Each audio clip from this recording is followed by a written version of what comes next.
स्वागत है दोस्तों, आप सबको एक बार फिर से मेरे YouTube channel e learning basket में। आज हम ITI फर्स्ट ईयर का जो इलेक्ट्रिकल और इलेक्ट्रॉनिक्स ट्रेड थ्योरी का जो सोल्डरिंग एंड डीसोल्डरिंग स्विचेस है, उसका कुछ इंपॉर्टेंट क्वेश्चंस मैंने निमी मॉक टेस्ट से निकाला है। और वो जो क्वेश्चंस आपके प्रीवियसली आ चुके हैं और आगे भी ये आने के चांसेस हैं, इसमें से 3-4 क्वेश्चंस तो वैसे ही आते ही हैं, तो वो क्वेश्चन सारा कवर किया है विथ एक्सप्लेनेशन के साथ। तो आप इस क्वेश्चंस को शुरू से लेके आखिरी तक पूरा देखिए। अगर आप एक बार इस क्वेश्चन को समझ गए तो आपको बार बार रट्टा मारने की कोई जरूरत नहीं है। आप एक बार समझ जाओगे तो आप ऑटोमेटिकली वो चीज आपके दिमाग में फिट हो जाएगा। तो चलिए ज्यादा टाइम वेस्ट नहीं करके स्टार्ट करते हैं।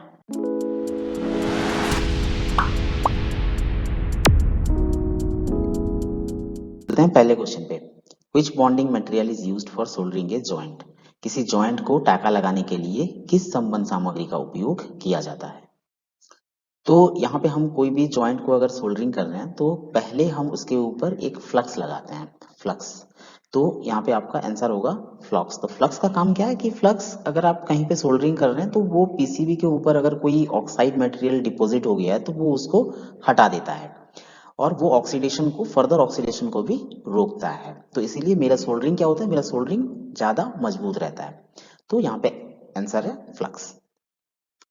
Next question, at which temperature the 60-40 solder start melting? किस तापमान पर 60-40 सोल्डरिंग मिलना शुरू होता है? तो ये है आपका 60-40 सोल्डर और इसकी वजह से हम कंपोनेंट पे कोई भी मटेरियल को सोल्डरिंग कर पाते हैं।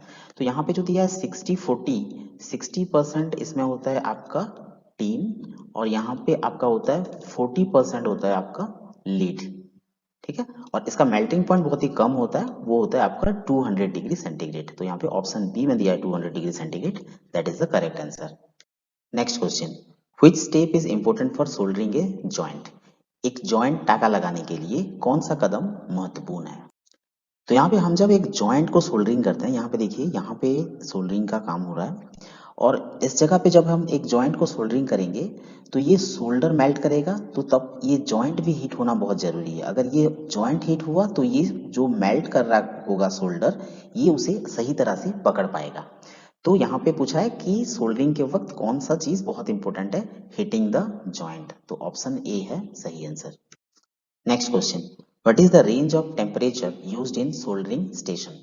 टाका लगाने वाले स्टेशन में उपयोग किए जाने वाले तापमान की सीमा क्या है? 150 से 450 डिग्री सेंटीग्रेड, 450 से 600, 600 से 800, 800 से 1000। तो यहाँ पे आपका जो सोल्डरिंग स्टेशन होता है, ये है सोल्डरिंग स्टेशन। ये सोल्डरिंग स्टेशन में आपका मिनिमम टेम्परेचर 150 डिग्री सेंटीग्रेड रहता है और मैक्सिमम टेम्परेचर 450 डिग्री रहता है। तो यहाँ पे ऑप्शन ए है सही आंसर, 150 डिग्री सेंटीग्रेड से 450 डिग्री सेंटीग्रेड तक। Next question, what is the name of the tool? इस टूल का नाम क्या है? तो यहाँ पे फिगर में आप जो देख रहे हैं, इस टूल का नाम है plunger desoldering tool. Desoldering tool तब यूज करते हैं जब हम पीसीबी के ऊपर से कोई अनवांटेड सोल्डर को हटाना चाहें, तो हम डीसोल्डरिंग टूल का यूज करते हैं। देखते हैं next question, what is the name of the soldering iron tip? टाका लगाने वाले लोहे की नोक का नाम क्या है? Conical, pyramid, chisel taper, round bevel.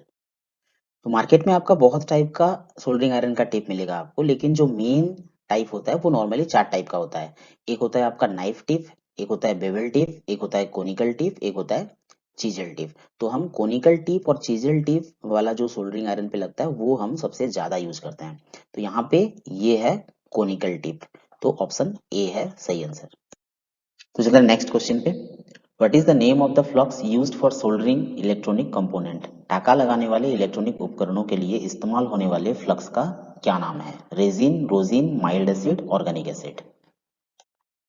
तो हम इलेक्ट्रॉनिक कंपोनेंट्स को सोल्डर करने के लिए और सोल्डरिंग करने के लिए जो फ्लक्स यूज करते हैं वो रोजिन फ्लक्स बोलते हैं। हम उसको उसको रोजिन सोल्डरिंग फ्लक्स बोला जाता है। तो ऑप्शन बी है आपका सही आंसर। तो नेक्स्ट क्वेश्चन में पूछा है, how many types of soldering is used for joining metal surface? जब हम कोई मेटल सरफेस को ज्वाइन करते हैं तो हम जो सोल्डरिंग करते हैं वो कितने प्रकार का होता है?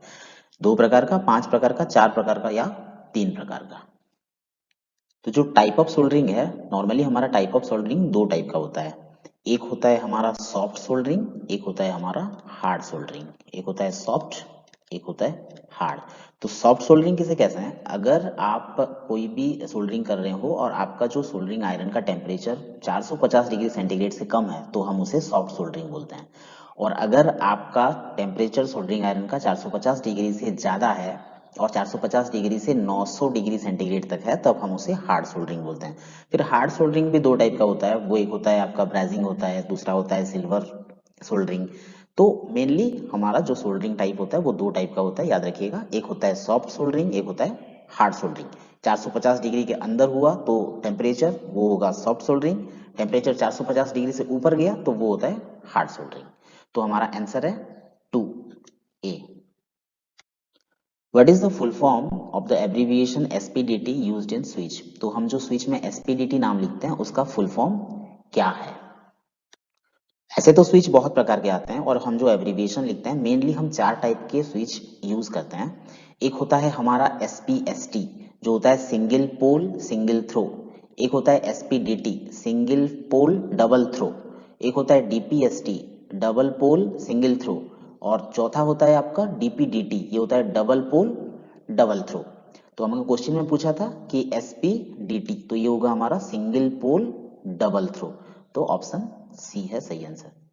Next question, which ratio of tin lead combination is used for electronic component soldering work? तो हम जो इलेक्ट्रॉनिक कंपोनेंट का सोल्डरिंग वर्क के लिए जो सोल्डर यूज करते हैं उसमें लीड और टीन से, वो लीड और टीन से बना हुआ रहता है। तो यहाँ पे पूछा है कि टीन और लीड कितना परसेंटेज का रहता है। तो आपका जो टीन होता है वो 60% रहता है सोल्डर में और आपका जो लीड होता है वो होता है आपका 40% सोल्डर में। तो यहाँ पे ऑप्शन सी 60-40 ये है सही answer. Next question, when does a rosin flux melt in a soldering process? तो टांका लगाने की प्रक्रिया में रोजिन फ्लक्स कब पिघलता है? तो एक फ्लक्स कब पिघलता है? जब हम सोल्डर हीट होता है, जब सोल्डर हीट होगा तो रोजिन फ्लॉक्स मेल्ट होना शुरू होगा। तो यहाँ पे option D when the solder heated, और जब सोल्डर को गर्म किया जाता है तब रोजिन फ्लॉक्स मेल्ट होना शुरू होता है। ऑप्शन डी है सही answer. Next question, what is the additional advantage of rosin flux used for soldering electronic components? Electronics component को सोल्डर करने के लिए जो उपयोग होता है रोजिन फ्लॉक्स, उसका अतिरिक्त लाभ क्या है? It is non conductive, it is good conductor, it is chemical paste और it is inorganic acid in nature. तो जो रोजिन फ्लक्स होता है वो नॉन कंडक्टिव होता है, मतलब ये गैर प्रवाहकीय होता है, तो इसीलिए हमको उसमें कोई करंट पास करने की कोई चांसेस नहीं होता। तो ऑप्शन ए है सही answer. Next question, what is the full form of the abbreviation DPDT used in switch? तो स्विच में हम डीपीडीटी स्विच बोलते हैं, उसका फुल फॉर्म क्या है? ये पहले मैं बता चुका हूँ। डीपीडीटी का मतलब है डबल पोल डबल थ्रो। तो यहाँ पे कहाँ पे डबल पोल डबल थ्रो दिया है? यहाँ पे ऑप्शन डी है आपका सही answer, double pole double throw. Next question पे चलते हैं, how is the soldering method used for joining large metal called? हम जो लार्ज मेटल को सोल्डरिंग करने के लिए जो सोल्डरिंग मेथड यूज करते हैं वो मेथड को क्या कहा जाता है? तो अगर हम किसी भी लार्ज मेटल को सोल्डरिंग कर रहे हैं तो हमारा जो सोल्डरिंग टेम्परेचर होगा वो 450 डिग्री से ज्यादा होना चाहिए, तो हम इसे बोलते हैं ब्राइजिंग। और ऑप्शन बी ब्राइजिंग है सही आंसर।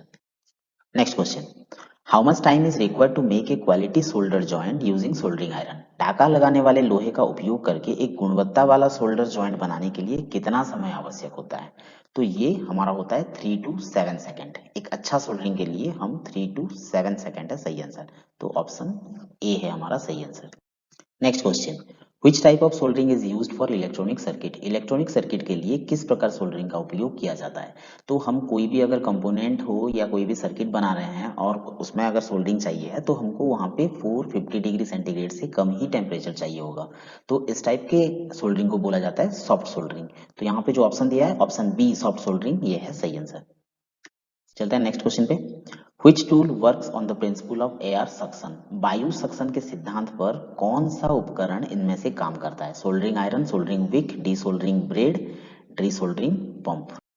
मैंने आपको यहाँ पे फिगर पे दिखाया है, ये वाला होता है आपका सोल्डरिंग विक, ये सारे मेटल के बने हुए रहते हैं, कॉपर के बने हुए रहते हैं। ये होता है आपका डीसोल्डरिंग ब्रेड और ये है आपका डीसोल्डरिंग पंप जो कि सक्शन ऑफ एयर के प्रिंसिपल के ऊपर काम करता है। तो यहाँ पे हमारा ऑप्शन डी डीसोल्डरिंग पंप है सही answer. Next question, which soldering instrument has hot air blowing facility?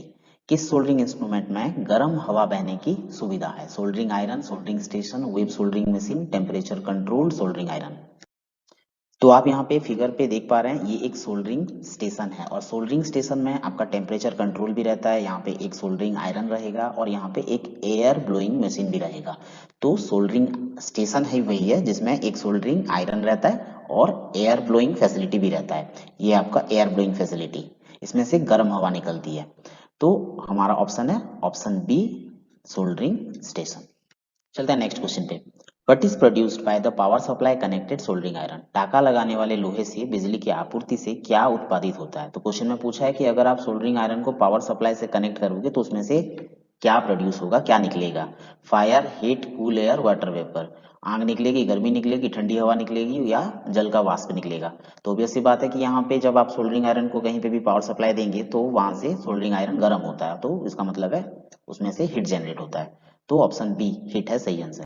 Next question, what is the purpose of flux in soldering electronic circuit component? Soldering electronic circuit में आपका flux का क्या उद्देश्य है? तो जब आप फ्लक्स यूज करते हैं इसका मतलब फ्लक्स क्या करता है कि फ्लक्स ऑक्साइड के लेयर को किसी भी कंपोनेंट से वो रिमूव कर देता है, हटा देता है और वहां पे फर्दर ऑक्सीडेशन को भी वो रोकता है। तो यहाँ पे दिया है धातु की सतह पर ऑक्साइड परत का भंग करना, मतलब ऑक्साइड परत को हटा देना। तो dissolve the oxide layer on the metal surface, वो डिसॉल्व कर देता है। तो ऑप्शन डी है सही answer. Next question, which gauge number of rosin core solder is suitable for soldering medium size joint? Medium size joint को soldering करने के लिए हम जो रोजिन कोर का यूज करते हैं उसका गॉज साइज कितना होना चाहिए? तो यहाँ पे आपका आंसर है ऑप्शन बी 18 गॉज, वो 18 गॉज का होना चाहिए। Next question, how the flux residue is removed after soldering a joint? एक सोल्डरिंग करने के बाद जो फ्लक्स का रेसिड्यू मतलब जो फ्लक्स लगा हुआ रहता है उसको साफ करने के लिए हम क्या यूज करते हैं? तो हम उसे साफ करने के लिए एक अल्कोहल यूज करते हैं, उसको बोलते हैं आइसोप्रोपाइल अल्कोहल। तो यहाँ पे ऑप्शन डी है सही आंसर। एक कॉटन और आइसोप्रोपाइल अल्कोहल से हम उसे धीरे धीरे साफ करते हैं। चलते हैं नेक्स्ट क्वेश्चन पे। What is the effect of over heating on soldering a joint? इसका मतलब एक जॉइंट टाका लगाने पर ओवर हीटिंग का क्या प्रभाव है? अगर आप किसी भी सोल्डरिंग जॉइंट कर रहे हैं और वहां पे आपने ओवर हीटिंग कर दिया तो उसका आपको क्या परिणाम मिलेगा? तो यहाँ पे किसी भी सोल्डरिंग को करने के वक्त अगर ओवर हीट हो गया तो आप यहाँ पे देख पा रहे हैं फिगर पे, ये जो पोर्शन है ये स्मूथ नहीं होके ये हो गया आपका कुछ दानेदार टाइप आ गया है, तो कुछ आपका ग्रेनी टाइप सरफेस क्रिएट हो गया है। तो यहाँ पे ऑप्शन है डल ग्रेनी टाइप सरफेस क्रिएट हो जाएगा अगर ओवर हीट हो गया तो यहाँ पे option C dull grainy surface. तो देखते हैं next question, what is the name of defect if the flux is unable to remove the tarnish from the shoulder joint? अगर शोल्डर जॉइंट से आपका फ्लक्स ये टार्निश को रिमूव करने में असमर्थ है तो वो डिफेक्ट को हम क्या कहते हैं? तो जो टार्निश होता है वो टार्निश की वजह से आपका जो शोल्डर जॉइंट होता है वो शाइनी नहीं होके वो आपका लस्टर प्रॉपर्टी खो देता है। लस्टर का मतलब होता है कि वो डल जैसे दिखता है। तो वो क्यों होता है? वहां पे एयर नहीं तो मॉइस्चर डिपोजिशन हो जाने से ऐसा हो जाता है। तो इसे हम क्या कहते हैं और इस डिफेक्ट को क्या कहते हैं? तो इस डिफेक्ट को आपको बोला जाता है कि ये कोल्ड जॉइंट है। तो ऑप्शन ए है सही आंसर। तो देखते हैं next question, what is the result of forced air is blown to cool the joint while soldering? अगर आप सोल्डरिंग करते वक्त जॉइंट को कूल करने के लिए आपने फोर्सली एयर अप्लाई किए हैं कि आपने फूंक मार दी है वहां पे ठंडा करने के लिए, जल्दी जरूरत से पहले ठंडा करने के लिए, तो इसमें इसका परिणाम क्या होता है? तो इसका परिणाम होगा वो जो सोल्डरिंग जॉइंट है वो सूख तो जाएगा, वो ठंडा तो हो जाएगा, लेकिन उसमें ब्रिटलनेस आ जाएगा। ब्रिटलनेस का मतलब होता है कि वो हार्ड हो जाएगा लेकिन वो धीरे धीरे टूट जाएगा, बहुत ही जल्दी, बहुत ही वीक हो जाएगा। तो इसमें आपका आंसर है results in dry brittle joint. वो हार्ड हो जाएगा लेकिन वो बहुत ही जल्दी टूट भी जाएगा। ऑप्शन बी है सही answer. Next question, what is the effect of shaking the shoulder joint while cooling? अगर ठंडा होते वक्त आपने उस शोल्डर जॉइंट को जोर से हिला दिया तो उसमें क्या प्रॉब्लम होगा? उसमें जो प्रॉब्लम होगा वो एक्चुअली जो शोल्डर ठंडा होता है तो उसमें एक केमिकल बॉन्डिंग टेक्स प्लेस होता रहता है, तो वो केमिकल बॉन्डिंग डिस्टर्ब हो जाएगा। तो यहाँ पे option D it disturbs the chemical bonding takes place. तो यहाँ पे ऑप्शन डी है आपका सही आंसर। नेक्स्ट क्वेश्चन है why the solvent isopropyl alcohol is used on shoulder joint. तो हम शोल्डर जॉइंट में आइसोप्रोपाइल अल्कोहल का यूज क्यों करते हैं, ये मैं पहले भी बोल चुका हूँ कि आइसोप्रोपाइल अल्कोहल जो होता है वो जो रेसिडुअल आपका जो फ्लक्स होता है वो फ्लक्स को रिमूव करने के लिए और कोरोजन को से बचाने के लिए हम आइसोप्रोपाइल अल्कोहल का यूज करते हैं। तो यहाँ पे ऑप्शन डी दिया है, remove residual flux and prevent corrosion. तो ऑप्शन डी है सही answer. Next question, what is the defect on the shoulder joint if it is cooled by blowing air. तो शोल्डर जॉइंट में क्या कौन सा डिफेक्ट आ जाता है अगर आप उसे ठंडा करना चाहें एयर ब्लो करके, कोई भी ठंडी हवा जोर से देके आप उसे ठंडा करना चाहें तो उसमें क्या डिफेक्ट आ जाता है। तो ये क्वेश्चन ऐसा टाइप का क्वेश्चन पहले भी आ चुका है कि अगर आप उसको ठंडा करना चाहें जरूरत से पहले तो वो ब्रिटलनेस आ जाता है, उसमें ब्रिटलनेस आ जाता है, उसको बोला जाता है कि ड्राई शोल्डर जॉइंट। तो ऑप्शन सी है सही answer. Next question, how the thick layers of oxide is removed before doing the soldering activity. तो सोल्डरिंग करने से पहले अगर वहां पे अगर थिक लेयर ऑफ ऑक्साइड जमा हो गया है, थिक लेयर ऑफ ऑक्साइड जमा हो गया और वहां पे आपका फ्लक्स की वजह से आप वहां पे फ्लक्स यूज करने से भी वो नहीं निकल रहा है, तो हम उसको क्या करेंगे। तो उस जगह पे हम क्या करते हैं कि हम उसको थोड़ा सा घिस के पॉलिश करने की कोशिश करते हैं और घिस के वो ऑक्साइड लेयर को रिमूव करने की कोशिश करते हैं और उस मेथड को बोला जाता है आपका एब्रेसिव मेथड। तो यहाँ पे ऑप्शन सी है सही answer, use abrasive method. Next question, why the plunger desoldering tool needs periodical cleaning. जो डीसोल्डरिंग टूल का प्लंजर होता है उसको समय समय पर सफाई की क्या आवश्यकता होती है। तो डीसोल्डरिंग टूल का जो प्लंजर होता है उसका मेन मुंह का भाग, वहां पे एक होल होता है जिसकी थ्रू से हवा ब्लोन होती है। तो उस नोजल को हमको समय समय पर क्लॉगिंग से बचाने के लिए, इसका मतलब वहां पे कोई ब्लॉकिंग ना हो जाए, उससे बचाने के लिए हम समय समय पर उसका पीरियोडिक मेंटेनेंस करना पड़ता है। तो यहाँ पे ऑप्शन है to prevent clogging of the nozzle. तो ऑप्शन सी है आपका सही आंसर। तो आज के लिए इतना ही दोस्तों, आशा करता हूँ कि आपको ये वीडियो पसंद आया होगा। ये चैप्टर जो सोल्डरिंग डिसोल्डरिंग और स्विच में जितना भी क्वेश्चंस आपके एआईटीटी सीबीटी एग्जाम या ऑनलाइन एग्जाम में आने की चांसेस था, मैंने उस सबको कवर किया है। आप इसे अच्छे से देखिए और वीडियो पसंद आया तो काइंडली लाइक और सब्सक्राइब कर दीजिएगा, कॉमेंट कीजिए, कॉमेंट में कोई भी क्वेश्चन का डाउट हो तो मैं उसको जितनी जल्दी हो सके सॉल्व करने की कोशिश करूंगा। तब तक के लिए जय हिंद।